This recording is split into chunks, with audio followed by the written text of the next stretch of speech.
Hello everyone, today I'm going to be showing you the Pog OLL 20.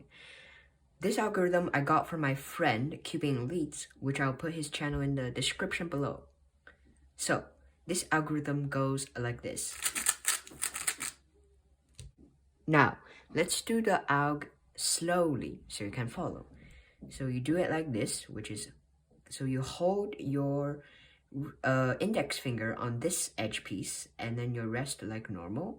You do R2, S prime, R2, U prime. Now this S2 with the right hand is extremely tricky.